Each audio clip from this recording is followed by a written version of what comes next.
앞서 전해드린 대로 송광용 청와대 교육문화수석이 임명된 지 석 달 만에 갑자기 사표를 냈습니다. 송 전 수석이 청와대 수석 임명 직전에 경찰 수사를 받았다는 사실이 드러났지만 청와대는 그가 사표를 왜 냈는지 그 이유에 대해서 아무 설명도 내놓지 않고 있습니다. 그리고 이런 일은 한두 번이 아닙니다. 강신혜 PD가 보도합니다.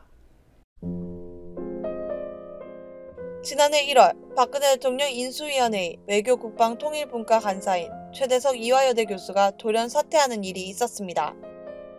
간사에 임명된 지 6일 만에 갑자기 그만둔 배경에 관심이 모아졌지만 당시 인수위는 일신상의 이유라고만 설명했습니다.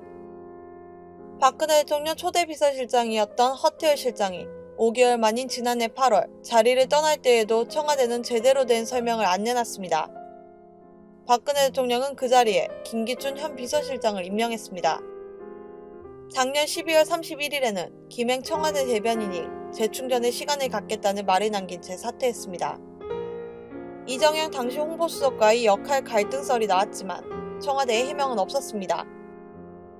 올해 2월에는 청와대가 천혜성 당시 통일부 통일정책실장을 안보전략비서관에 내정했다가 일주일 만에 철회하는 일도 있었습니다. 청와대는 통일부의 핵심 요원으로 통일부 업무에 지장이 있을 것이라는 납득할 수 없는 해명을 내놨습니다.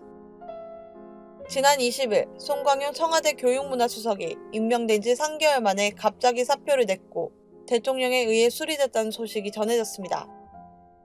청와대가 이렇다 할 설명을 내놓지 않은 가운데 송 전 수석이 서울교대 총장 시절 고등교육법을 어긴 혐의로 6월 9일 경찰에 소환돼 조사를 받은 적이 있다는 사실이 드러났습니다.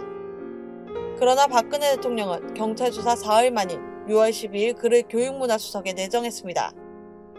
청와대가 소환 조사 사실을 몰랐다면 부실한 인사검증 시스템의 실태가 또 한 번 드러난 것이고 알았는데도 임명을 강행했다면 국민을 무시한 오만한 인사라는 비판을 피할 수 없습니다.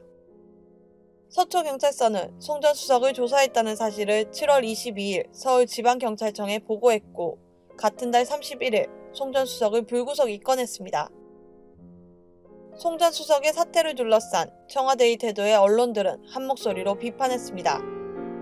한겨레 신문은 또 도진 박 대통령의 인사비밀주의, 조선일보는 언제까지 의혹만 키우는 인사할 건가 라는 제목으로 사설을 썼습니다.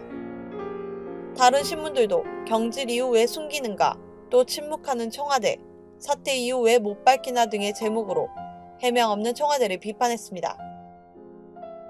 송 전 수석이 제자의 연구 성과를 가로챘다는 의혹, 학교 부설기관으로부터 돈을 불법적으로 받았다는 의혹 등을 근거로 다른 개인 비리가 있는 것 아니냐는 관측도 있습니다. 그러나 청와대는 오늘도 구체적인 설명을 내놓지 않았습니다.